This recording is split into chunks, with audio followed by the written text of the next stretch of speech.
Bonsoir à tous, très heureuse de vous retrouver. À la une de Ça vous regarde ce soir, l'impasse de la commission spéciale sur les retraites. Les députés n'ont finalement pas pu venir à bout des milliers d'amendements de l'opposition. Le travail effectué n'a donc servi à rien et les compteurs seront remis à zéro dans l'hémicycle lundi prochain. Alors qui est responsable de cet échec? Le petit théâtre de cette commission sert-elle l'image du Parlement? Et à quoi sert l'Assemblée si les arbitrages se jouent ailleurs? Notre grand débat est à suivre sur ce plateau.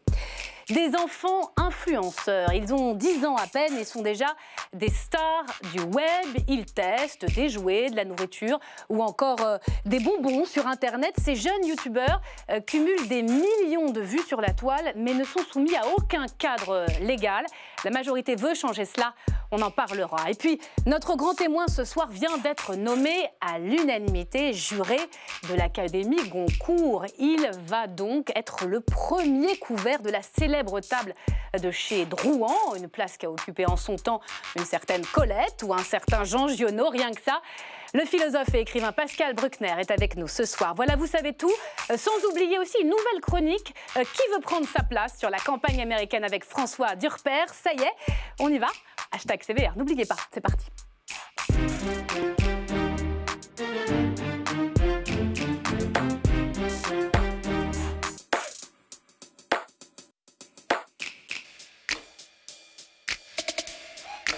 Et bienvenue à vous, chers téléspectateurs. Merci d'avoir choisi LCP. Nos invités en plateau ce soir. Pascal Bruckner, bonsoir. Bonsoir. Merci d'être notre grand témoin et félicitations pour commencer. Merci. Pour votre nomination. Vous entrez donc dans le cercle feutré, fermé des jurés du Goncourt. On va en parler. On parlera aussi de votre dernier livre, Une brève éternité chez Grasset, philosophie de la longévité, dans lequel vous explorez les questions existentielles soulevées par l'allongement de la vie. Vous appelez ça l'été indien de la vie. C'est cette nouvelle période qui s'ouvre à partir de la cinquantaine et qui peut durer jusqu'à un demi-siècle. Ça vous intéresse directement parce que il va falloir justement... Si on est ambitieux, un demi-siècle, c'est beaucoup à partir de 50 ans. Oui, c'est 30 ans plus. 30 ans, oui. Allez, ça peut arriver d'être centenaire quand même. Oui, il y a Pierre Soulages là, qui a 100 ans. On a hâte de vous entendre aussi ce soir sur cette réforme des retraites, puisque c'est l'actualité. Le débat en commission spéciale s'est soldé par un échec. Bonsoir Catherine Fabre. Bonsoir. Merci d'être là. Vous êtes députée de La République En Marche de Gironde, responsable du texte de cette réforme donc pour la majorité. Hervé Solignac, bonsoir. Bonsoir. Député socialiste de l'Ardèche, les socialistes qui réclament une commission d'enquête sur l'étude d'impact. C'est ce document de plus de 1000 pages qu'a fourni le gouvernement qui est censé prévoir tous les effets de la réforme. Mais Elsa Mondingava nous accompagne ce soir. Elle suit cette réforme et ces débats comme le lait sur le feu pour LCP. Alors je vous donne la parole dans un instant, mais celui qui nous a préparé une petite sélection au fond des meilleurs moments de cette commission spéciale, c'est Stéphane. Son billet tout de suite, si j'ai bien compris.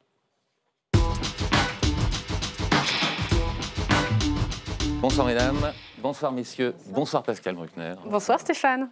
Si j'ai bien compris ce soir. Ah bah vous l'avez dit, si j'ai bien compris, la commission spéciale des retraites a travaillé pour rien ou presque. Mais bon, je me souviens de ce que disait Philippe Meyer qui était assis à votre place, le journaliste, la semaine dernière. Il disait, n'oublions pas que la politique c'est aussi du théâtre, surtout au Parlement.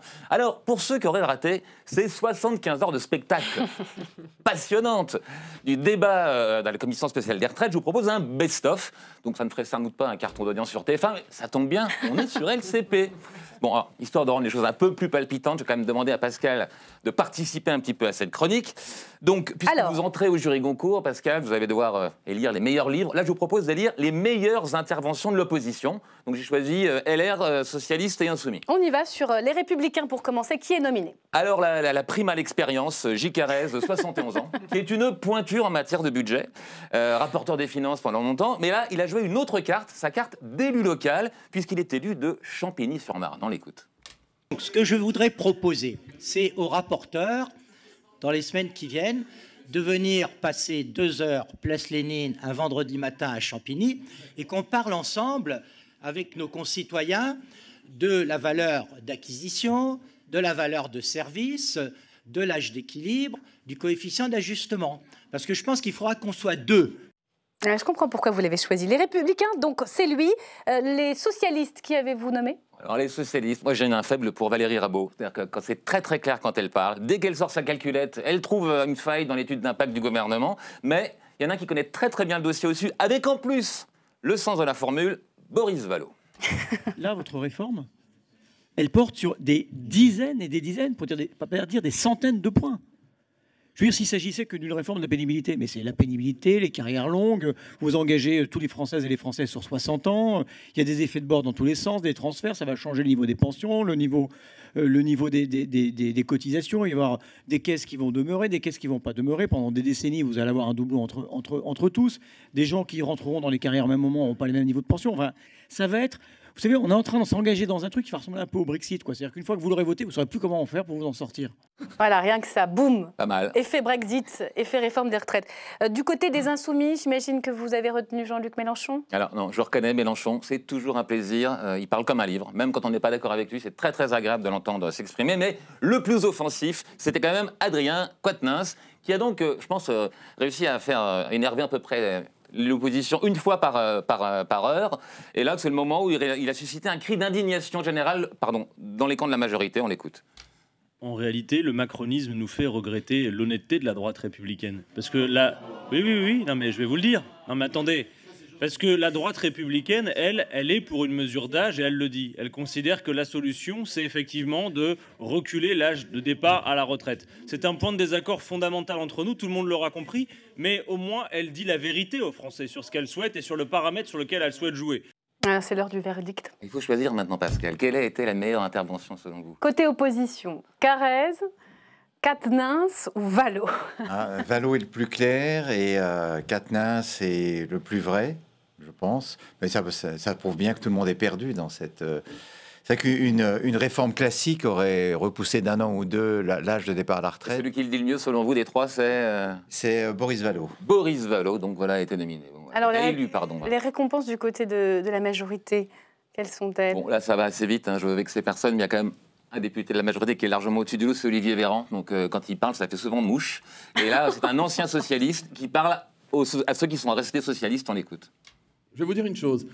Les profs, ils ont été revalorisés à la fin des années 80, au début des années 90. Ça a été dit par Guillaume Gouffier-Chatou tout à l'heure. Depuis, plus rien. Le niveau, quasiment plus rien. C'était sous la gauche que ça a été fait. Mais je vais vous dire un truc. Moi, en 5 ans de mandat socialiste, j'aurais bien aimé qu'on revalorise les profs. J'aurais adoré voter un amendement qui disait qu'on allait revaloriser les profs. J'aurais sauté de joie si on m'avait fait voter un amendement disant qu'on allait injecter dès l'année prochaine 500 millions d'euros de rémunération de plus pour les enseignants et qu'on allait mettre 10 milliards d'euros de plus sur la carrière des enseignants. Ils vont avoir une meilleure rémunération pendant leur activité et un même niveau de pension de retraite. Ça vous embête ? Ça nous fait plaisir. Voilà, règlement de compte entre anciens socialistes et socialistes. Effectivement, alors c'est leur tant attendu, le suspense est à son comble.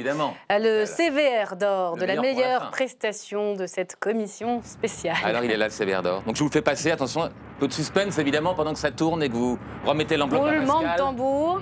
Vous allez enfin savoir. Elle est pour vous cette enveloppe, cher grand témoin. Dans ces 75 heures de spectacle. C'est CVR, ça veut dire? Ça vous regarde, c'est notre émission, allez-y. Tous ceux qui ont animé, participé au spectacle à la commission qui mérite le CVR d'or. Alors, Brigitte Bourguignon. Vous savez qui c'est? Ben non, je suis désolé. Ça, vous ne savez pas qui c'est, mais la présidente de la commission spéciale des retraites. Ah bah oui, quelque chose m'a échappé. Je vous ai tendu un piège parce qu'effectivement, on la connaît peu. Donc c'est une députée En Marche du Pas-de-Calais, une ancienne socialiste, mais elle a une mission quasiment impossible, donc qui était de mener cette commission de débat où les insoumis étaient vraiment pour le coup insoumis. Donc il y a eu plusieurs fois des interruptions de parole, elle a réduit leur temps de parole. Elle n'a pas toujours été commode, hein, on la regarde. Vous vous marrez, mais quand même, c'est quand même... On ne se marre pas du tout, non, mais et je voudrais qu'on arrête, s'il vous plaît. Stop, ça suffit maintenant. Vous nous prenez pour des imbéciles. Eh oh, vous parlez à qui, Vous nous prenez là pour des imbéciles, en plus, vous vous moquez de nous. Eh oh, monsieur Quatennens. Écoutez-moi. Bon, allez, hop. Alors, monsieur Bridet. Alors, allez hop, moi j'aime bien cette manière effectivement de contenir le débordement de temps de parole d'Adrien Quatennens. Donc les Insoumis pourraient être mécontents, d'ailleurs ils l'ont été, ils ont protesté, mais je crois que le plus bel hommage qui a été rendu finalement à Brigitte Bourguignon, c'est de la part de Jean-Luc Mélenchon lui-même.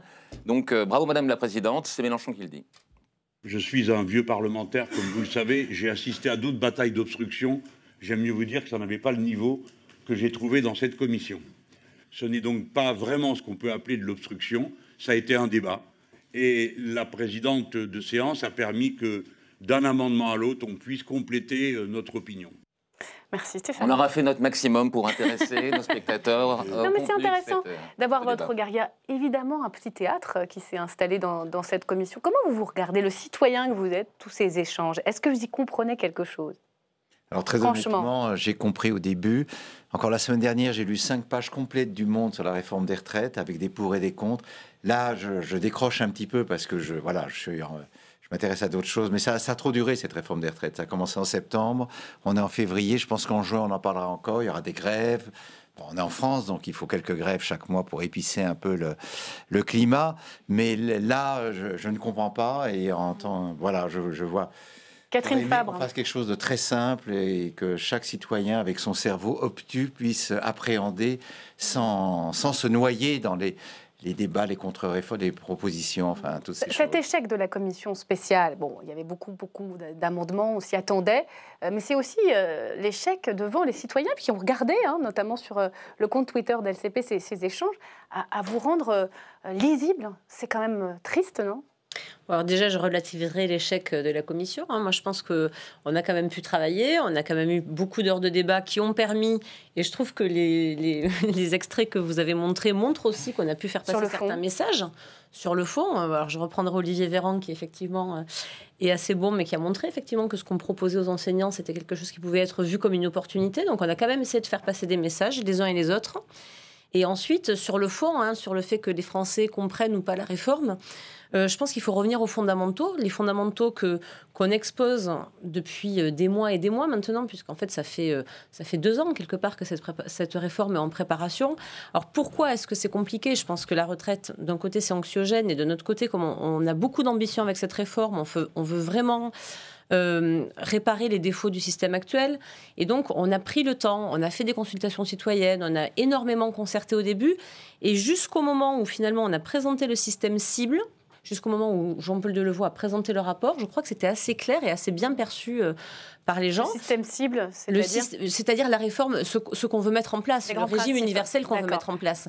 Ce qui met peut-être un peu de difficulté à comprendre, c'est le moment de la transition, c'est ce qu'on confie quelque part à chacune des professions pour voir comment est-ce qu'on va pendant 15 ans ou 20 ans arriver vers là où on souhaite aller. L'opposition, c'est qu'il manque aussi des éléments. Il manque les trous sur le budget, il y a des choses sur le financement. Mais restons typiquement sur le budget, sur l'impasse quand même, parce qu'on va venir sur le fond. Mais on a avancé, on a fait valoir certains amendements qu'on a acceptés, du PS, de GDR. C'est une forme d'échec quand même. C'est rare qu'une commission spéciale n'arrive pas au bout. C'est une première. C'est une première à ma connaissance. Vous savez, moi, la responsabilité, c'est l'opposition avec ces milliers d'amendements. J'hésite entre l'échec ou le naufrage. Et il y a quelque chose qui tourne plus rond dans nos institutions. Il y a quelque chose qui ne va pas. Parce qu'il y a, soi-disant, une concertation qui dure 1 an et demi, et puis un texte de 300 pages accompagné d'une étude d'impact de plus de 1000 pages déboule 4 jours avant l'Assemblée nationale. C'est une provocation. Et à cette provocation, la France Insoumise y répond par une autre provocation. Elle a le droit. Le règlement lui permet. 19 000 amendements. Et on se retrouve dans une situation... Vous dites que c'est le Parlement qui est maltraité d'abord et ensuite l'opposition qui se défend. C'est ça l'idée? Mais bien sûr que c'est le Parlement qui est maltraité. Parce que qu'est-ce qui s'est passé? C'est que les groupes d'opposition qui ont souhaité faire un travail le plus sérieux du monde en déposant un nombre d'amendements limité pour avoir des questions précises à des questions précises, ils n'ont pas pu avoir leur débat. Moi, j'ai assisté à une partie de ping-pong entre la majorité, les députés En Marche, et la France Insoumise. Ça ne m'intéresse pas. Et les Français, ça ne les intéresse pas. Donc je considère que... Ce sont les Insoumis les plus audibles et les socialistes ont été un peu aspirés dans ce débat. Les plus audibles sur la contestation. Parce que les plus Mais spectaculaires. il y avait des questions extrêmement précises que nous avions posées. Comment on calcule le point? Quelles vont être les conséquences pour les femmes, etc. Enfin, des tas de questions. Et au final, il n'y a pas de réponse. Donc c'est quand même un naufrage. Elsa, impasse ce soir. Qu'est-ce qui va se passer maintenant? On prend les mêmes et on recommence, c'est ça, dès lundi? Exactement, et on peut continuer à filer la métaphore. Le spectacle va être à peu près le même. Le gouvernement va présenter tout d'abord le même texte qui est entré en commission. Le travail de la commission, ça n'aura servi finalement que de répétition générale pour les acteurs. Les acteurs, ce seront les mêmes, les personnages principaux, la majorité avec les rapporteurs, le ministre et puis la France Insoumise, des personnages secondaires, les autres groupes qui essayent aussi d'exister dans le débat. Puis au niveau de l'histoire, eh bien, c'est la même. Pour ou contre cette réforme des retraites, on aura les mêmes arguments de chaque côté. obstruction scandera la majorité, texte à trous répondra l'opposition. Eh bien voilà, on va retrouver exactement les mêmes arguments en séance publique, avec toujours cette impression pour l'opposition qu'il y a des scènes un petit peu, que la vérité se joue ailleurs. La concertation entre le Premier ministre et les syndicats, on attend des annonces sur la pénibilité demain par exemple, ou encore la conférence de financement. Ça, les oppositions l'ont souligné à de très très nombreuses reprises. Je pense qu'Éric Woerth a dû poser 30 fois la question. On l'écoute. C'est un peu comme dans un repas de famille, d'une certaine manière, quand on a des grandes familles. Il y a la table des enfants et puis il y a la table des parents. Alors à la table des parents, on parle des choses importantes, et puis à la table des enfants, on s'amuse. J'ai l'impression qu'à la table des parents, il y a le gouvernement et les syndicats qui négocient sur le financement du texte, et puis à la table des enfants, il y a un peu nous. Catherine Fabre. Oui. Vous êtes à la table des enfants. Mais... C'est vrai que quand l'essentiel, le financement, la question de l'âge, d'équilibre, la question de la pénibilité se décide ailleurs, à quoi sert le Parlement? Mais c'est pas l'essentiel. L'essentiel, non, l'essentiel c'est le cap. On est en train de fixer le cadre, le système universel que l'on veut pour demain. Les députés, c'est ça leur mission, c'est de fixer le cap. C'est quand même ça l'essentiel. Vous savez bien que les Français veulent savoir à quel âge ils devront partir à taux plein. C'est important cet âge-là pour eux. Est-ce que c'est 65? Est-ce que c'est plus? Est-ce que c'est 64? C'est dans l'étude d'impact. Et effectivement, le fait qu'ensuite ce soit la gouvernance qui est à le fixer au fil du temps, on le sait depuis le début. Et c'est très bien que les partenaires sociaux ils aient un rôle aussi là-dedans. Les syndicats peuvent trouver une solution alternative à cet âge de 64 ans qui permettrait de financer la réforme. Et à ce moment-là, c'est pas dans l'étude d'impact, c'est dans la conférence de financement des syndicats. Ce qu'on sait, c'est que la réforme va démarrer à l'équilibre et ensuite qu'on laisse les moyens d'arriver à l'équilibre aux partenaires sociaux, certes, mais ça c'est très bien, c'est leur responsabilité. Moi, ça me convient très bien. On s'assure qu'il y ait l'équilibre, on s'assure qu'il y ait de grandes règles cadres, les règles d'or qu'on a votées d'ailleurs, parce qu'on a été au bout d'un texte en commission. Vous dites que la commission a été un échec. On a quand même été au bout du projet de loi organique. Quelles sont les avancées? Qu'est-ce que vous avez décidé? C'est le plus important. Qui fixe la règle d'or, qui fixe la valeur du point. 26 articles sur 64 articles dans la loi ordinaire. C'est-à-dire qu'il y en a 38 qu'on n'a même pas abordés. C'est quand même incroyable. Oui, mais et qui sont au fur et à mesure essentiels. qu'on discutait d'un certain nombre d'articles, on apprenait que des décisions étaient prises à l'extérieur. Par exemple, la plus belle séquence, c'est lorsque une dépêche AFP nous informe que Mme Belloubet a trouvé un accord avec les avocats. Alors nous, on est en train de discuter de ce sujet entre députés. Mais c'est intéressant. Et on apprend qu'à l'extérieur, le sujet aurait été réglé. Avec le législateur. Quelques heures après, il s'est avéré que ça n'était pas le cas. Pascal Bruckner, c'est beaucoup d'amateurisme. À quoi sert le député dans une réforme aussi importante? C'est une bonne question, ça. Qu'est la retraite. C'est-à-dire qu'il y a des discussions qui sont ouvertes avec les syndicats, que ce soit les grandes centrales, Laurent Berger, l'UNSA, avec les avocats. Il y a des annonces demain du Premier ministre sur la pénibilité. Et en même temps, c'est lui qui vote la loi, le législateur. Mais on a l'impression qu'il est un peu court-circuité. Oui, il a été un peu escamoté, mais la vraie question, en fait, et on voit bien que même les députés ont du mal à se repérer dans cet énorme dossier, c'est était-il légitime de lancer cette réforme des retraites maintenant ? C'est-à-dire que ça intervient après la crise des Gilets jaunes qui a quand même mis la France à genoux. Là, on vient d'avoir 2 mois de grève et on se dit, est-ce que le président pourrait peut-être réfréner pendant quelques années son appétit de retraite, son appétit de réforme et de retraite?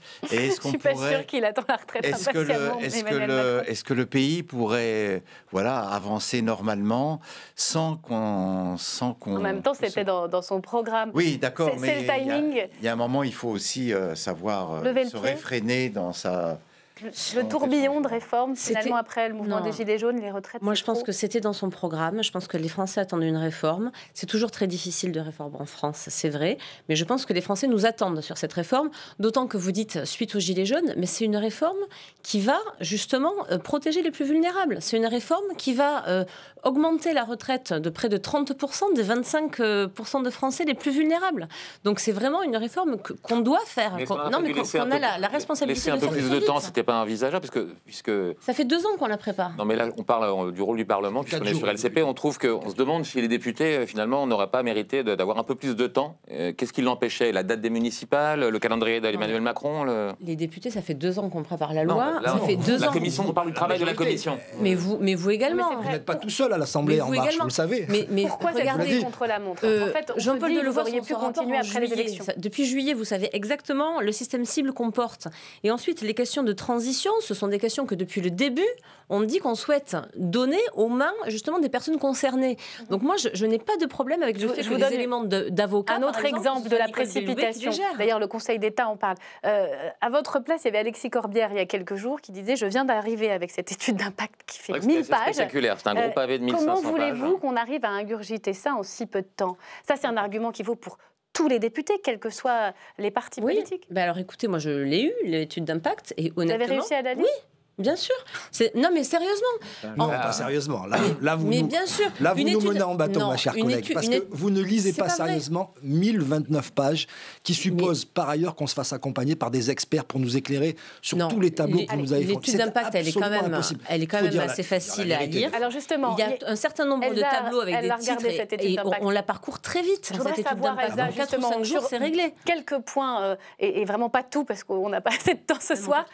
Sur quoi cette commission spéciale a avancé? Est-ce qu'il y a eu quand même un certain nombre d'inquiétudes levées ou le doute persiste ce soir? Il y a 2 enjeux pour la majorité en séance publique où vous allez vraiment devoir rassurer. Dans la commission spéciale, on a vu des questions sur la valeur du point. Le Premier ministre avait dit il évoluera en fonction des salaires. Et puis, c'est devenu en fonction du revenu moyen par tête. Finalement, revenu d'activité par tête, un indicateur qui n'existe pas encore. Ça, on a vu, le ministre a dit ce sera plus favorable. On va l'écouter. Mais on a bien vu que ça a soulevé énormément de doutes dans la commission. Donc on aura un indicateur aggloméré qui sera précisé et donné en décret au Conseil d'État. Et c'est bien l'INSEE, organisme indépendant, qui le produira tous les ans. Il n'y a vraiment rien d'autre que ça. Je pense qu'il faut éteindre la polémique et avancer un petit peu sur autre chose. Il a eu du mal à l'éteindre, cette polémique, puisque ça donne le sentiment d'un décalage entre ce qui a été dit au début et ce qui se retrouve dans le projet de loi. Et puis aussi, il y a la question de l'âge qui reste quand même très floue, puisque dans le texte, il n'y a pas vraiment d'âge d'équilibre. On parle d'un âge d'équilibre sans vraiment le définir. Ça, c'est reporté à la conférence de financement. Mais on voit dans l'étude d'impact, souvent, c'est 65 ans. Bref, sur l'âge, sur le point, sur le coût garantir que le point de la ne baissera réforme. pas et l'âge d'équilibre, c'est sur ça que vous allez être vraiment attendu. Et on se rend compte quand même que les doutes sont encore là. Donc garantir que le point ne baissera pas, ça on avait bien senti que c'était une inquiétude des Français et c'est exactement, on l'a fait voter aujourd'hui dans le projet de loi organique, l'assurance justement que la valeur du point ne baisserait pas et suivrait l'inflation. Donc ça c'est la première chose. Sur l'indicateur, on n'est pas que sur des salariés puisqu'il y a les indépendants, il y a les agriculteurs, il y a les professions libérales. Donc il fallait un indicateur qui ne parle pas que des salaires. C'est pour ça qu'il y a cet indicateur-là. Un indicateur sur lequel le point est indexé pour être sûr qu'il ne baissera pas. C'est ça? Pour être sûr qu'il augmente. Le gouvernement avait dit le niveau des salaires. On aurait pu rajouter le capital, les autres choses qui vous protègent sur vos vieux jours. Qu'il augmente aussi vite que les revenus moyens par tête. Donc là, des vous Français, pouvez nous dire, ça me paraît tout à fait logique. Le point ne baissera pas. Même dans 50 ans, il restera... Le point ne baissera pas et stable. le point suivra l'inflation. Il augmentera, mais il ne pourra pas baisser. Exactement. Sur l'âge, parce que là aussi, c'est étonnant, Hervé Solignac, et puis je vous donne la parole juste après, Pascal Bruckner. Moi, j'avais compris qu'on était sur un âge d'équilibre à 64 ans. C'était le fameux âge pivot qui était avancé par le Premier ministre. L'étude d'impact parle de 65 ans. Oui. Alors, les Français qui regardent se disent, alors finalement, on va travailler plus longtemps, mais même encore peut-être même plus longtemps. Oui. Expliquez-nous ça. Je ne suis pas censé vous l'expliquer, mais le principe de l'âge pivot, c'est qu'au fur et à mesure que l'espérance de vie progresse, cet âge pivot, lui aussi, avance. Donc ça fait partie des inconnus. Mais enfin, permettez-moi juste un mot quand même. Vous aviez parlé tout à l'heure de l'indexation du point. Excusez-moi de vous dire que c'est le cœur du réacteur. Vous avez prévu une réforme énorme, colossale, une vraie centrale nucléaire, vous avez juste oublié d'étudier le cœur du réacteur. Et vous nous demandez de nous prononcer pour engager la vie de millions de Français sans que l'on sache ce que sera cette indexation. C'est absolument impensable, incroyable. Et même, je crois que constitutionnellement, vous allez avoir de vrais soucis là-dessus, parce que je ne vois pas comment, moi, je peux en conscience me prononcer, alors que vous avez avoué que cet indicateur n'existe pas, que l'INSEE allait le créer. Ce même INSEE dit « je n'ai jamais été saisi et je ne suis pas au courant de cette demande-là ». Enfin, on nage en plein délire et c'est extrêmement préoccupant. Moi, je pense qu'il faut rassurer les Français, parce qu'ils sont mais donnez-nous l'occasion de les rassurer. parce que honnêtement, je voudrais quand même qu'on en vienne à votre livre, parce que c'est intéressant. Vous avez déjà une petite idée de ce qu'il faudrait faire d'une certaine manière. Mais alors, vous répondez et sur le point et sur l'âge, et puis on avance. Sur le point et sur l'âge, sur les deux. Moi, ce que je peux dire, c'est que la volonté, c'est que justement, au moment où se fasse la transition, on va garder exactement la même ambition sur les retraites. On va garder exactement la même enveloppe financière. Donc, la valeur du point... C'est inquiétant, il va y avoir plus de retraités. Au moment de la transition, je parle du moment de la transition, et justement, la manière ensuite dont ça va évoluer, ça évoluera d'une manière plus favorable que ce qui existe aujourd'hui, puisque aujourd'hui, les points sont indexés sur l'inflation, et demain, ils le seront sur les revenus ou sur les salaires, mais en tout cas, ça sera supérieur à l'inflation, et ça, vous le savez bien. Donc, moi, je rassure en disant, l'ambition, elle est exactement la même qu'aujourd'hui, et l'évolution, elle sera supérieure à l'évolution d'aujourd'hui.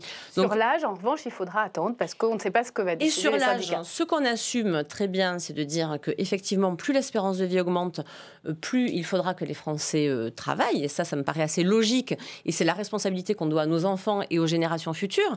Ensuite, nous, ce qu'on porte, à la différence des Républicains qui veulent une mesure d'âge rigide, nous, ce qu'on porte, c'est de laisser le choix aux Français de pouvoir partir un peu plus tôt ou un peu plus tard selon leurs préférences. Et c'est bien ça, tout l'intérêt du système à points, il est là. Et forcément, si on part un peu plus tôt, pour l'équilibre du système, il faut avoir un peu moins d'argent. Si on part plus longtemps, on a un bonus. Ça, c'est la philosophie. Mais on est vraiment sur un principe de liberté. C'est intéressant parce que, au fond, votre réflexion sur la question de l'âge, au fond, comment on vit à partir de 55, 65 et maintenant de plus en plus longtemps, elle rentre complètement en résonance avec ce débat. Parce que dans votre livre, vous expliquez que pour vous, la retraite, c'est le cauchemar, c'est sinistre en fait. Il y a un impensé en fait d'après. On est en train de parler de l'âge que vous voudriez au fond vous le plus tard possible, s'il fallait le départ, s'il fallait choisir, c'est ça ? Ça dépend pour qui. Je pense qu'effectivement la liberté c'est de partir quand on veut et de ne pas partir si on n'a pas envie de partir. Vous avez même parlé dans une interview de 70 ans, c'est de la provocation. 70 ans, je crois que c'est l'âge de la retraite au Japon. En Allemagne, c'est 67. En Belgique, c'est 67. 70 ans pour un prof, oui. 70 ans pour un bûcheron, c'est peut-être moins. Voilà, donc il faut moduler selon les professions. Mais on devrait laisser la liberté aux gens de partir. Aux États-Unis, vous savez que vous pouvez travailler aussi tard que possible, puisqu'on voit des caissières qui ont 80 ans et des profs qui en ont 90. Et c'est souvent, d'ailleurs, leurs élèves meurent avant eux quand ils sont en bonne santé, ces professeurs. Mais vous parlez aussi de la retraite comme, au fond, une forme de mise au rebut. Oui, vivre bien sûr, mais sans exister, vous dites. Sauf pour les métiers manuels difficiles ou les métiers psychologiquement épuisants. Énormément d'hommes et de femmes vivent leur départ à la retraite comme une défaite militaire, puisque retraite, c'est un mot d'une armée battue. Et passer les premiers jours, les premiers mois d'euphorie, ils se sentent inutiles. Et au fond, le grand défi de l'allongement de la durée de la vie, c'est pas simplement d'accorder à chacun une bonne retraite, c'est de donner un sens aux 25 ou 30 ans d'existence supplémentaire et de ne pas mettre tous ces gens en vacances obligatoires. Et que font la plupart des gens? Ils dépriment, ils tombent malades. Oui, une forme de crise même d'identité, hein, souvent. Oui, une crise d'identité. Donc le défi, c'est pas simplement de faire une réforme des retraites, c'est de faire une réforme de l'été indien de la vie, c'est-à-dire de ces 25 ans supplémentaires, qu'est-ce qu'on va faire? Et ces gens, lorsqu'ils sont en bonne santé physique et mentale, sont en pleine possession de leurs moyens, sont des gens qui ont des compétences, des expériences, et qui n'ont qu'une envie, c'est des vies intenses, des vies amoureuses intenses. L'âge moyen en bonne santé, je crois que c'est 64, donc c'est pas non plus si élevé que ça. On commence à avoir des pépins. C'est un indicateur très fiable, on ne sait pas trop ce que c'est l'âge moyen en bonne santé. L'indicateur n'est pas fiable, parce que le fait d'avoir... C'est des déclarations. Le fait d'avoir été opéré à 60 ans ou d'avoir des petits bobos ne vous empêche pas d'être valide. Et donc, mais vous parlez aussi d'un autre risque dont on parle peu, c'est une forme d'hostilité entre les générations. Le risque de dresser les jeunes contre les vieux, qu'on peut résoudre d'une certaine façon en travaillant plus longtemps. Oui, parce qu'il y a eu une enquête qui a été faite, je crois, par les Échos, sur les super centenaires. Donc au milieu du siècle, il y aura à peu près 200 000 centenaires en France et il y aura plus de centenaires que d'actifs, ce qui va poser des problèmes monstrueux. Et donc, imaginez que dans la même famille, il y aura 5 générations, les centenaires, les septuagénaires, les quinquagénaires ou les quadragénaires, et les gens de 20 ans. Et donc, comment on va financer la santé de tous ces gens-là. Parce qu'un centenaire, ça coûte cher. C'est très beau quand ça tient, mais ça coûte cher. Un septuagénaire, ça commence aussi à faire des frais. Et qui va hériter de l'argent du centenaire? Pas le septuagénaire, parce qu'il a déjà fait sa vie. Et peut-être que le centenaire va dire, je donne mes biens ou ma fortune à mes arrière-petits-enfants qui feront des études et qui en ont besoin. Donc l'allongement de la durée de la vie est un cadeau merveilleux de la science, mais qui est aussi un cadeau empoisonné et auquel on doit penser tout de suite parce qu'on n'a pas les réponses pour l'instant. On espérait magiquement que les retraités allaient claboter très vite après la retraite et donc on aurait moins de frais pour la nation, mais pas du tout.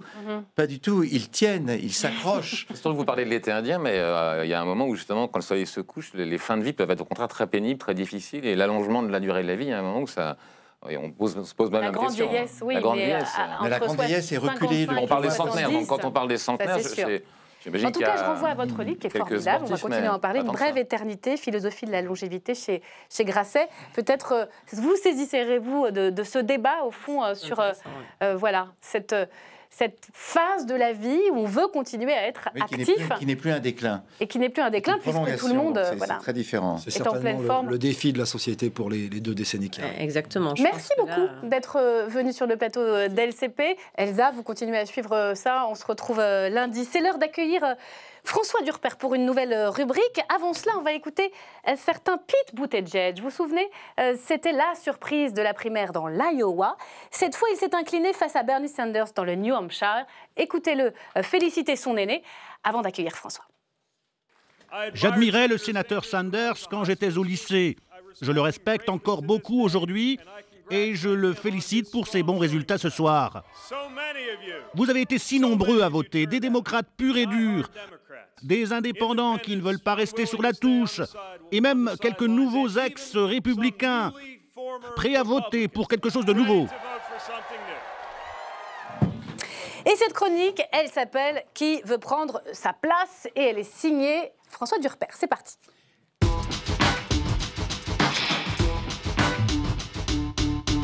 Très heureuse de vous retrouver, François, toutes les semaines. Moi aussi, Myriam. Vous viendrez nous dire qui veut prendre la place de Donald Trump. Alors, deuxième étape de la primaire démocrate, Bernie Sanders soulagé et même Bernie Sanders galvanisé, non? Oui, galvanisé. Normalement, le New Hampshire, c'est l'état de la clarification. On y voit plus clair après le New Hampshire. Alors oui, on y voit plus clair, on va voir des images. C'est Bernie Sanders, il est très content de sa victoire. Regardez ce qu'il va dire. Et permettez-moi de dire ce soir que cette victoire est le début de la fin pour Donald Trump. Ouais, il est très content. Qui veut prendre sa place? Sanders veut prendre le début de la fin. Début de la fin, bon, ça va pas être facile quand même avec presque 50% de popularité pour Trump. Et Sanders, il veut pas l'élection, lui, il veut la révolution. Il veut renverser la table et c'est pas trop. Elle a gagné le New Hampshire, mais il a pas vraiment ce qu'il veut. Notamment les jeunes qui se sont pas très mobilisés, sont moins mobilisés qu'il y a 4 ans contre Sanders.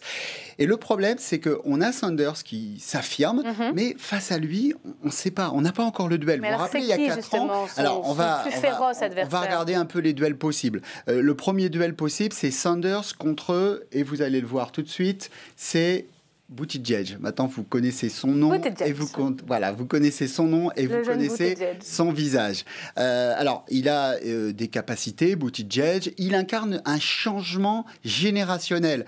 38 ans, ouvertement gay, c'est important. Il l'a dit, hein, autrement on le dirait pas. Il a fait la une du Time avec son compagnon, son mari même. Voilà, on va dire le premier homme à la Maison Blanche avec son mari.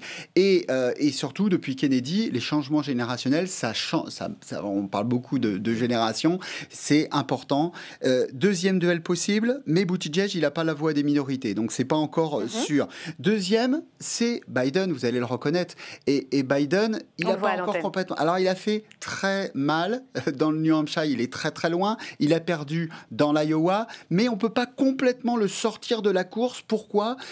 Parce que lui, il a la voix des minorités, et bientôt, il y aura la Caroline du Sud, il peut revenir dans la course. Ah, donc lui, il n'est pas du tout hors jeu. Il n'est pas complètement éliminé, gagner, surtout qu'il a été favori pendant tellement de semaines, on ne peut pas le mettre de côté comme ça. Ensuite. Troisième duel possible, alors là, peut-être que tout le monde ne va pas la connaître, il s'agit de Amy Klobuchar. J'ai découvert. Femme. Mais oui, c'est la seule femme qui peut l'emporter parce que Warren, là, elle est dans les choux. Bon, donc ceux qui voulaient Warren. Amy, elle est sénatrice du Minnesota. Elle a fait un débat télé le week-end dernier excellent. Et donc, elle est troisième du New Hampshire. Elle sort un peu de nulle part. Sénatrice du Minnesota. La presse américaine se demande, est-ce que c'est un feu de paille ou est-ce qu'elle va s'installer? Est-ce qu'elle va être l'alternative à Biden? C'est vraiment incroyable. Les Américains qui arrivent à faire surgir comme ça des candidates, et on se dit peut-être la première femme présidente, pourquoi pas. Et enfin, le dernier duel possible, Michael c'est Bloomberg Sanders contre Bloomberg. Et Bloomberg, l'homme qui valait 50 milliards de dollars,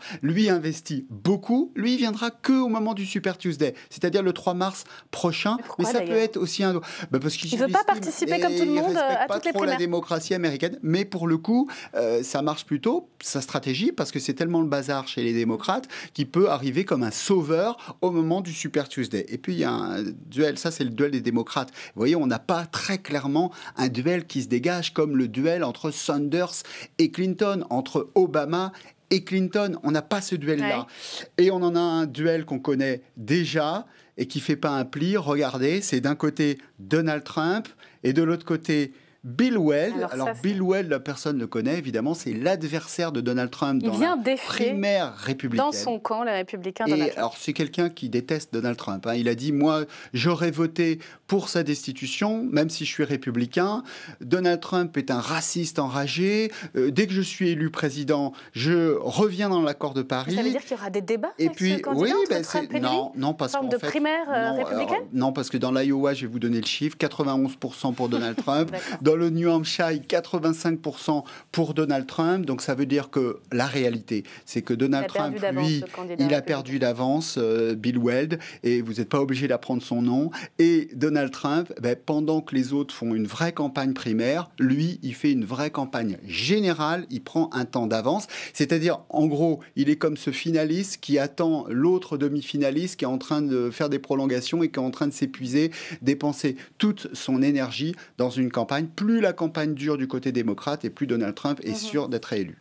Elle est écrite d'avance, en fait, cette campagne américaine. On a l'impression qu'il est plus battable, Donald Trump. Cette sénatrice du Texas dont vous parlez, qui peut-être va émerger. Puis peut-être Pete Buttigieg, dont le nom n'est pas facile à prononcer, a aussi peut-être une chance. Mais Bernie Sanders, il est assez âgé, là, pour le coup. Et puis il a eu un infarctus, donc c'est pas bon. C'est vrai, 78 ans Sanders, Bloomberg 77, tout comme Biden. On a beau aimer les personnes âgées, la gérontocratie, il faut quand même pas pousser. Mais ça, c'est vrai, c'est un handicap, son âge. Parce que, regardez, AVC, il revient, mais c'est incroyable, du feu de Dieu, il est là, et il anime la jeunesse. C'est les jeunes américains démocrates, c'est lui le changement. Et puis c'est pas du socialisme à la façon McGovern 1972, vraiment un vieux socialiste marxiste-léniniste. C'est un socialiste écolo qui propose quelque chose pour l'Amérique. Il a la jeunesse avec lui, donc il incarne une forme de modernité malgré son âge. Avec lui, mais pas en lui. Donc c'est ça son problème. Voilà. Et Joe Biden fait des gaffes, donc il a pas beaucoup de chances d'être... Vous suivez ça de près, ça vous Oui, intéresse? je suis ça de près, oui, c'est passionnant. Mais bon, Trump a un avantage énorme. Et puis le fait qu'il ait été acquitté le rend fort. Et puis il a l'arrogance du vainqueur déjà. La suite du programme? Alors, la suite du programme, pas ce samedi, le samedi d'après, le 22 février, on va aller voter dans le Nevada. Donc, Nevada, on commence à avoir une sociologie qui est plus proche de l'électorat démocrate, c'est-à-dire que les minorités sont importantes, notamment les hispaniques dans le Nevada. Et ensuite, on va en Caroline du Sud, le samedi d'après, le 29 février, avec un électorat afro-américain. Là, si Biden perd dans Caroline du Sud, je vous annoncerai la fin de Biden. Ça sera la fin de Biden. C'est passionnant. Et ensuite le fameux Super Tuesday. Et vous revenez, et vous restez parce qu'on a vraiment envie de découvrir épisode par épisode chaque semaine. C'est primaire. Netflix. C'est passionnant. Pascal Bruckner, on va parler un tout petit peu de vous. Je vais vous montrer ces images, vous restez avec nous François, regardez, le repère de l'Académie Goncourt. C'est cet endroit-là que vous allez fréquenter beaucoup plus que d'habitude. Là, on voit à l'image Didier Descoings, donc, qui succède à Bernard Pivot à la tête du jury des Goncourt. La célèbre table où vous allez participer à toutes les délibérations.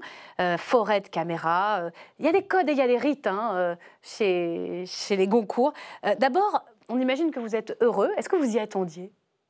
Non, j'étais sûr d'être recalé, parce qu'on m'avait prévenu quelques mois auparavant. Vous avez eu l'unanimité des voix? Oui, oui, je sais, mais voilà, on ne se refait pas, donc je me suis dit, ça va être difficile. Vous ne vouliez pas y croire? Je ne voulais pas y croire, et puis bon, ben voilà, oui, c'est une bonne nouvelle. Ça se passe comment? On dit que ça intéresse, on est un peu candidat, ou alors non, bien sûr, on vous propose le poste? On vous propose le poste, mais à condition que vous l'acceptiez, c'est-à-dire qu'on vous sonde plusieurs mois avant. Votre éditeur vous sonde aussi, et il y a un certain nombre de conditions, notamment d'abandonner le comité de lecture de Grasset auquel j'appartiens depuis pas mal d'années. Grasset qui est votre éditeur depuis voilà, pratiquement toujours. Éditeur, ça pèse ou pas ce genre de choses encore pour le Goncourt? Non, c'est pas, ça pèse, c'est-à-dire d'être dans d'être proche de Grasset, est-ce qu'on place bien sûr, des jurés en fonction des affinités, des poids dans les maisons d'édition? C'est toujours le cas. Oui, c'est vrai, bien sûr, et c'est normal. C'est normal. Et donc, on vous sonde et on vous dit, voilà, le vote aura lieu tel jour. Et hier, comme un fait exprès, j'étais allé déjeuner, j'avais oublié mon portable. En fait, je n'avais pas envie de savoir. Quand je suis arrivé, il y avait, voilà, la bonne nouvelle était là. Et donc, mais c'est une charge énorme. Alors, dites-nous un peu le genre de lecteur que vous êtes, parce qu'on connaît vos écrits. Vos essais. Je lisais beaucoup de manuscrits, il va falloir que je lise des vrais livres. Pour Grasset, donc là c'est un peu une continuité. Qu'est-ce que vous attendez en fait de cette expérience-là? Si vous voulez, le concours, c'est la participation à la création littéraire du moment. C'est-à-dire qu'on est directement dans le cœur du réacteur, pour parler comme tout à l'heure le député socialiste, et donc c'est là que ça se joue. Et puis il y a le concours de la poésie, le concours de la nouvelle, le concours de la biographie, et il y a les concours étrangers. Je vous dis ça parce que je viens de l'apprendre, donc je suis tout neuf, donc on voyage. C'est en fait très contraignant. Et c'est bénévole, je tiens à le dire, ça n'est pas payé, mais bon, c'est prestigieux, puis on a le sentiment de tenir entre ses mains le sort d'un certain nombre d'auteurs qui seront ou ne seront pas récompensés, ou qu'ils seront longtemps après leurs espérances, mais qu'ils seront un jour. En tout cas, félicitations. Je voudrais vous interroger sur l'affaire Masneff, qui a connu des rebondissements aujourd'hui, qui a ébranlé, on le sait, le milieu littéraire et l'édition française. Perquisitions qui ont eu lieu aux éditions Gallimard à Paris, dans le cadre de l'enquête qui a été ouverte par le parquet. Les enquêteurs s'intéressent au profil de Christian Giudicelli, j'imagine que vous le connaissez. C'est un éditeur qui, d'après les premiers éléments de l'enquête qui sont publiés sur Mediapart, accompagnait Gabriel Matzneff lors de ses voyages aux Philippines dans les années 80. Quelle est votre réaction ce soir? Il faut que la justice passe?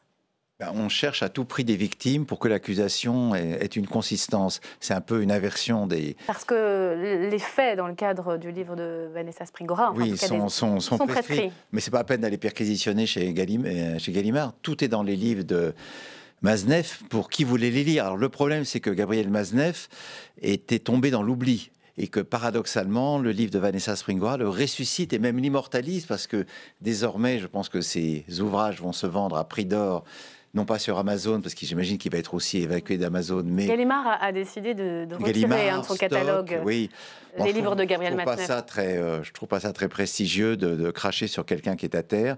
Personnellement, la pédophilie me dégoûte, mais un vieux monsieur de 83 ans que tout le monde courtisait jusqu'à il y a peu, puis que tout d'un coup, on voue aux gémonies. Mais ce qui se passe, c'est que l'époque veut se rattraper sur ses erreurs et ses aveuglements.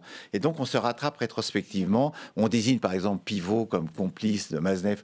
Pour Bernard Pivot, n'y pouvait mais. Il a peut-être ricané devant Masneff dans les années 90. Mais vous l'auriez édité, Vanessa Springora? Oui, je l'ai édité parce que j'ai lu le manuscrit. Mais c'est vous qui l'avez édité chez Grasset? Non, c'est pas moi, mais j'étais un des premiers à lire le manuscrit. Je l'ai trouvé très bon. Et il n'est pas dans la vengeance. Et c'est ça qui est très fort. Elle est beaucoup moins dans la vengeance que dans ses interviews. Elle est plutôt dans comment ai-je pu me laisser prendre au baratin de cet homme qui m'a tellement impressionné. En fait, ce qu'elle lui reproche, c'est de l'avoir abandonné, enfin plutôt de l'avoir trompé avec d'autres filles, puisque Maznev, vous savez, c'était un vaste système. Il couchait chaque semaine avec plusieurs jeunes filles. Et comme il était pris d'une graphomanie, il écrivait tout. Et donc un jour, elle a découvert le poteau rose, elle est partie. Et elle dit, je crois me souvenir que si Maznev avait continué à l'aimer, elle n'aurait jamais eu cette crise terrible qui a été la sienne et qui a quand même détruit sa vie. Oui, c'est un peu plus compliqué que ça. Elle l'assimile aussi à un pédocriminel. Oui, c'est un pédocriminel. Donc bon, est-ce que, dernière question là-dessus, la vague MeToo qui peut continuer à déferler, peut-être davantage encore sur le monde littéraire, est-ce qu'il faut l'aider à déferler ? Il faut l'aider à condition qu'elle débouche sur des actions en justice. C'est-à-dire que ce qu'on a reproché à Balance ton port et à MeToo, et à juste titre, c'est que c'est des proclamations vengeresses à l'intention d'un certain nombre d'individus soupçonnés de viol ou d'agression. Mais c'est pour ça qu'on a demandé à Adèle Haenel de déposer plainte. Parce que si n'importe qui peut se venger de n'importe qui sur la toile, sur les réseaux... Il ne faut pas que ça tourne à la vindicte publique. Et voilà. Et donc ça tourne à la vindicte publique. D'ailleurs, vous n'avez pas de compte Twitter ? Non, je n'ai pas de compte Twitter, je m'épargne ce genre. Eh bien justement, vous voulez pas? Non, je ne veux pas, ni Facebook, non. Je suis d'une autre génération et j'essaie d'éviter les affrontements par... Vous n'avez qu'Instagram en fait, et Snapchat, non? Non, rien du tout, aucune empreinte numérique. Justement, je vous pose la question parce que vous allez sûrement être édifié par ce sujet. Merci beaucoup, François. Merci, on se retrouve la semaine prochaine. Des jeunes, parfois âgés d'à peine 10 ans, qui se retrouvent stars du web. Ils testent toutes sortes de produits, des pubs, avec l'accord de leurs parents, des bonbons, toutes sortes de nourriture. Ils font ça sur des chaînes YouTube qu'ils ont créées, et ils cumulent des millions et des millions de vues sans le moindre cadre légal. On regarde les explications d'Hélène Bonduel et on en parle juste après. Et là, il y a des petites, des petites paillettes, machin, que tu peux mettre dessus. Bah écoute, tu vas faire comme tu veux avec ta licorne et tu vas nous montrer ça à la fin. Calice va nous montrer ses savons, Athéna va nous montrer son pâte à bulles, sa licorne. Et puis moi, je te montrerai ma jolie petite bougie orange qui sont bons si près. On appelle ça des vlogs, en français des blogs, exclusivement vidéo, dans lesquels les internautes racontent leur vie, montrent leur quotidien ou testent des produits. Et depuis plusieurs années, le phénomène a atteint les mineurs. Studio Bubble Tea, Swan et Neo ou encore Demo Jouets. Les internautes mis en scène par leurs parents ont entre 7 et 14 ans et leurs vidéos cartonnent sur la plateforme YouTube. Le jeune Swan a même commencé quand il avait 3 ans. Combien t'as d'abonnés? 10, 11, 12 3 millions 3 millions. Certains youtubeurs mineurs ont posté jusqu'à 30 vidéos par mois. Des heures entières passées devant la caméra à vanter les mérites d'une marque ou d'un parc d'attractions. Pour eux, c'est forcément sur le temps de loisir une fois que toute la partie scolaire et devoirs est terminée. Donc mercredi après-midi ou le week-end, bien sûr. Un loisir pas si sûr, justement. L'Observatoire de la parentalité et de l'éducation numérique a réalisé une enquête il y a 2 ans. Et selon lui, cette activité est en fait du travail dissimulé. Quand on nous répond qu'il s'agit d'une activité de loisir, alors que leurs noms sont déposés sous forme de marque, qu'il y a des sociétés qui sont montées, que certains parents ont créé des lignes de jouets ou ont sorti des albums, des livres, des agendas scolaires, etc., tous les parents qui nous regardent comprendront bien qu'on est quand même très très loin de la simple activité de loisir. D'autant que ces vidéos rapportent de l'argent, près de 150 000 € par mois pour les plus grosses chaînes. Certains parents ont même arrêté de travailler pour se consacrer à ces vidéos familiales.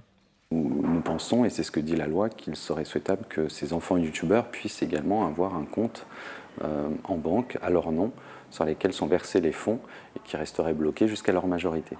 En réalité, ils préconisent, comme le député Bruno Studer, d'encadrer ce travail des mineurs, à l'image de ce qui existe dans le mannequinat ou le cinéma par exemple. Ce spécialiste s'inquiète aussi du droit à l'image des mineurs et surtout du droit à l'oubli sur Internet. D'ici quelques mois, quelques années, quand ces enfants vont grandir, vont chercher à se socialiser, je pense que globalement, on risque d'avoir des avocats qui vont se frotter les mains et de se retrouver face à des situations un petit peu ubuesques avec pourquoi pas des enfants qui à terme risqueraient de vouloir porter plainte contre leurs parents. Un phénomène d'autant plus inquiétant qu'aujourd'hui, un enfant sur 5 a déjà un profil numérique créé avant même sa naissance. Bonsoir Bruno Studer. Bonsoir. Merci d'être avec nous. Vous êtes le président de la commission des affaires culturelles à l'Assemblée, député La République En Marche du Bas-Rhin, et c'est vous qui vous attaquez au fond à ce vide juridique qui existe. Votre proposition de loi est discutée d'ailleurs en ce moment dans l'hémicycle. Elle va être adoptée car tout le monde est d'accord. Bonsoir Justine Atlan. Vous êtes la directrice de l'association e-Enfance. On va essayer de comprendre un peu le problème déjà d'un point de vue du diagnostic, et vous nous direz ce que vous allez faire, comment vous allez encadrer ces jeunes youtubeurs. Il y en a combien de moins de 16 ans? Est-ce qu'on a une idée? Non, on a plusieurs dizaines de cas, sans aucun doute. On sait que dans certains cas, il y a des parents qui ont arrêté de travailler pour se consacrer à l'activité qui se sont créées autour de l'exploitation commerciale de l'image de leur enfant. Ils s'occupent de scénariser, de monter, de monétiser, de faire la promotion. Enfin, il y a toute... C'est ça, les parents qui, effectivement, évidemment, autorisent le droit à l'image, puisque c'est eux qui sont derrière, sont comme des managers, c'est ça? Ils gagnent de l'argent? Voilà, il y a des parents qui gagnent tellement d'argent qu'ils ont arrêté toute autre activité professionnelle pour se consacrer à cela. Donc en se rétribuant via les publicités que les enfants font sur ces chaînes. Soit c'est effectivement une monétisation avec la plateforme. La plateforme vous reverse une partie de la publicité qu'elle-même, elle vend pour les personnes qui sont en train de visionner cette plateforme de vidéo. Et puis après, il y a le placement de produits qui peut générer des revenus directs ou indirects, c'est-à-dire des entreprises qui, voyant que certains enfants peuvent avoir 1, 5, 10 millions d'abonnés, ce sont des chiffres qui ne font pas lire d'envie toutes les chaînes de télévision, eh bien, on trouvait là une forme de téléachat moderne et donc font du placement de produits. Justine Atlan, c'est du loisir ou c'est du travail dissimulé des enfants? Alors du travail dissimulé, comme l'a dit Bruno Studer, il y en a peu en réalité. C'est-à-dire vraiment, on peut caractériser un lien de hiérarchie, de contraintes de travail. Souvent pour les enfants, si on est honnête, eux, ils le vivent comme un loisir. Globalement, l'enfant maltraité, utilisé, etc. Il passe combien de temps en revanche, c'est de la manipulation des enfants parce que le parent, lui, comme le dit Bruno Studer, c'est vraiment une source de revenus. Donc ça devient finalement comme un travail pour le parent, mais qui va utiliser son enfant comme outil de travail. C'est un peu ça le problème, pour effectivement, en échange, être rémunéré. Donc c'est plus l'argent qui intéresse les parents plutôt que le buzz de leurs enfants Alors il y a forcément un mélange de tout. Il y a effectivement des parents qui vont se renarcissiser avec ça, vont trouver le moyen d'arriver à faire une popularité qu'ils n'ont pas eu quand c'était enfant. Ils peuvent résoudre plein de problèmes, mais au final, effectivement, il y en a qui gagnent beaucoup d'argent puisqu'ils finissent par en vivre et les plateformes, c'est elles qui les rémunèrent. Est-ce qu'on a un moyen d'enquêter, au fond? Est-ce qu'on sait si ces enfants passent énormément de temps sur cette chaîne ou c'est le mercredi après-midi quand on a fini les devoirs? Parce que c'est pas pareil. Ce qui est surprenant, c'est qu'il y a des parents qui disent que c'est très peu de temps, mais qui, eux, ils passent leur temps à s'occuper des enfants. C'est-à-dire qu'il y en a qui disent qu'ils font que le mercredi après-midi et le samedi, mais eux, ils ne s'occupent que de leurs enfants. Donc le reste du temps, on se demande ce qu'ils font et quel temps passent vraiment leurs enfants, manifestement, à chercher des sponsors, de l'argent. Enfin, voilà, Et en fait, il y a deux situations. Il y a une situation où vous avez une relation de travail qui est clairement établissable, notamment par le biais de consignes qui sont données par le parent à l'enfant. Et on voit parfois, c'est scénarisé, il y a des enfants qui parlent exactement avec les mêmes mots au même moment, on voit très bien qu'il y a des consignes, donc là on est dans une relation de travail, même si certains parents ont du mal à considérer que leurs enfants travaillent. Mais quand un enfant joue un rôle au cinéma ou dans une comédie musicale, il s'amuse aussi, il prend du plaisir aussi, mais pour autant... Il travaille, et le travail des enfants est interdit, sauf dérogation. Et c'est bien ça qu'il faut rappeler avec cette proposition de loi. Internet n'est pas un espace de non-droit. Et après, il y a des situations, effectivement, qui ont été générées par Internet, parce qu'Internet rebat toutes les cartes du droit, et notamment la différence entre espace public et espace privé. Et on voit que le droit du travail est complètement rebattu également, parce qu'il y a des situations où ce n'est pas vraiment du travail, il n'y a pas de consignes qui sont données, et pour autant, ça n'est plus du loisir. Ce sont les associations qui vous vont alerter là-dessus. Comment on en arrive à un sujet comme ça? Les associations, bien entendu, jouent un rôle important parce qu'elles-mêmes ont parfois voulu rester en justice et n'ont pas pu aller au bout. La justice n'a pas pu aller au bout parce qu'il y avait un vide juridique que je viens combler, à la fois dans la situation une relation de travail clairement établissable et dans cette zone grise sur laquelle j'essaie d'agir maintenant. Après, les associations ont fait ce travail-là. Ça a été aussi des reportages dans les journaux. Les journalistes ont fait des enquêtes vraiment poussées sur un certain nombre de ces sujets. Et donc, c'est tout ça qui amène le législateur qui est à l'écoute de ce qui se passe dans le pays. Vous allez nous dire ce que vous allez faire pour encadrer un petit peu ces jeunes youtubeurs ou leur activité. Une question sur YouTube. YouTube, ça appartient à Google. Il n'y a pas de tri, on prend toutes les chaînes YouTube. Même un tout petit, ça se passe comme ça. Il n'y a pas de filtre, il n'y a pas d'autorisation. C'est pas l'enfant qui crée la chaîne. Mais du côté des plateformes. Les plateformes, ce qu'elles vous disent, c'est qu'en fait, c'est du déclaratif. C'est-à-dire que fait, c'est un adulte par définition qui va créer une chaîne. C'est rarement un enfant, en tout cas sur le papier. Et en fait, c'est vous, quand vous créez une chaîne, qui allez cocher une case en disant qu'effectivement, dans votre chaîne, va y avoir un mineur, etc. Donc c'est du déclaratif comme beaucoup de fois sur Internet. Hein, c'est votre âge en général, on vous demande, vous dites si vous avez 18 ans ou pas. C'est du déclaratif, effectivement. On ne vous demande pas de prouver ce que vous dites.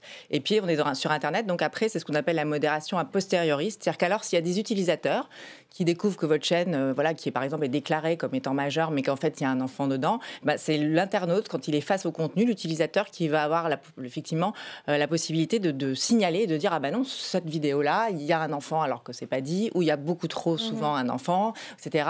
Et donc le problème, c'est que la responsabilité, après, elle repose sur nous tous, mais la plateforme considère que c'est pas sa responsabilité à elle de surveiller ça, de fliquer comme ils vont dire, et que voilà, que c'est à nous de le faire tous. Pascal Bruckner, être connu, faire le buzz, avoir des millions de vues, ça devient au fond le critère de la réussite pour une partie de la jeunesse. Est-ce que ça vous fait peur, ça ?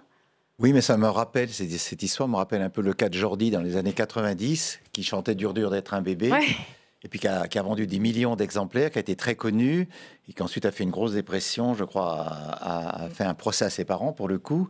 Et donc voilà, c'est toujours pareil, une famille entière se promeut à travers le petit dernier ou la petite dernière.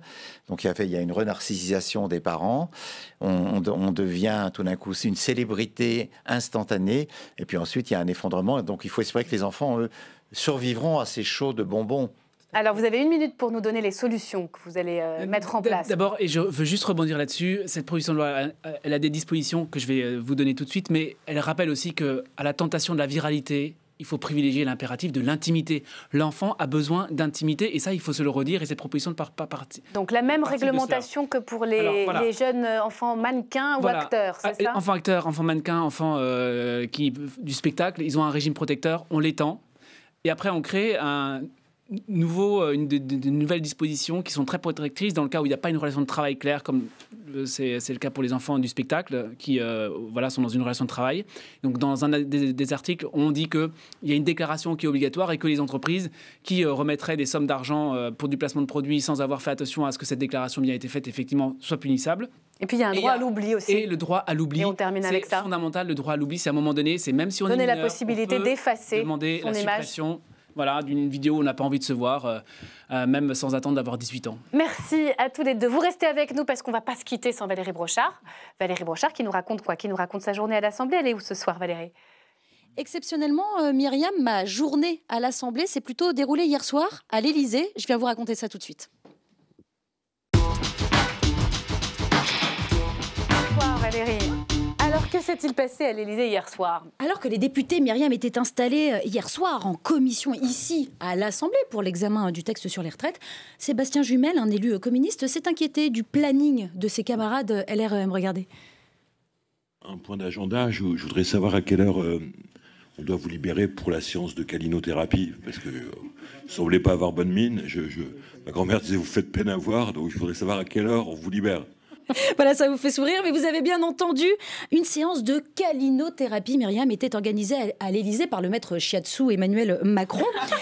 Les députés ont donc quitté l'Assemblée en bus. Regardez, un très joli bus gris qu'on devrait voir, voilà, un très joli bus gris rempli de députés de La République En Marche, direction le palais du président de la République. Blessés par les propos de leur chef concernant l'allongement du congé pour parents endeuillés. On ne va pas refaire l'histoire ce soir, vous avez fait, Myriam, moult débats sur ce sujet, mais heurtés par le procès en inhumanité, les élus de la majorité ont été conviés pour une explication à huis clos avec le président. Alors, à huis clos, exception faite de ces images. Regardez. Voilà, vous savez, c'est un petit peu comme au théâtre. Et oui, on vous demande de ranger votre téléphone portable, mais parfois on brave cet interdit pour garder un petit souvenir. Et bien là, c'est Éric Bothorel qui filme discrètement la scène. On voit Emmanuel Macron debout au centre de la pièce, façon un peu grand débat, une intervention en 2 parties, avec d'abord un discours, puis un jeu de questions-réponses avec les 300 élus sur place. Alors, aucun journaliste n'était présent à l'intérieur de la salle, mais notre reporter Stéphanie Despierres, en contact avec certains députés à l'intérieur de la pièce, a pu capturer quelques passages du discours du président qu'elle a évidemment rapporté. Regardez, voilà, Emmanuel Macron a expressément demandé de continuer à faire vivre le dépassement et non pas recréer des chapelles où aile gauche et aile droite se répondent en stéréo. Et puis, concernant le texte congé pour deuil d'enfant, il a précisé: sur l'humanité, je n'ai donné de leçon à personne. Je me suis exprimé pour qu'il y ait un pare-feu quand on perd une bataille. Il faut le reconnaître. Quand il y a un tsunami, il faut l'assumer. Voilà. Pare-feu, tsunami. Oui, c'est lourd, hein, attention. Alors voilà pour les coulisses du discours, mais je vous le disais, s'en est suivi un échange avec les députés qui, pour certains, n'ont pas hésité à parler très franchement au président de leur mission au quotidien, de la distance qu'ils ressentent vis-à-vis des hautes sphères du pouvoir. C'est une consoeur du Figaro qui nous rapporte ces propos. La députée Perrine Goulet cible les cabinets ministériels. Ils ne nous croient pas quand on remonte des trucs du terrain. Une intervention apparemment applaudie par ses collègues. Alors aujourd'hui, Myriam, évidemment, j'ai tenté d'appeler Perrine Goulet et les autres députés qui ont interpellé le président pour tenter d'avoir un retour, une impression sur cette soirée et son efficacité. Mais personne n'a voulu me répondre parce que le chapitre est clos. À La République En Marche, on tourne la page. Vous y étiez, Bruno Studer? Oui, bien sûr. Ça s'est bien passé? Très bien. Allez. Merci. Merci à tous. Merci Valérie. Je rappelle le titre de votre livre. C'est sorti il y a quelques semaines à peine. Alors il faut quand même... Quelques mois. Allez, c'est vrai. Oui. Un peu plus longtemps. Une brève éternité, philosophie de la longévité. C'est chez Grasset. Félicitations pour cette nomination. On va suivre vos choix, vos délibérations. Merci à vous. Bonsoir. Très belle soirée. Et à demain.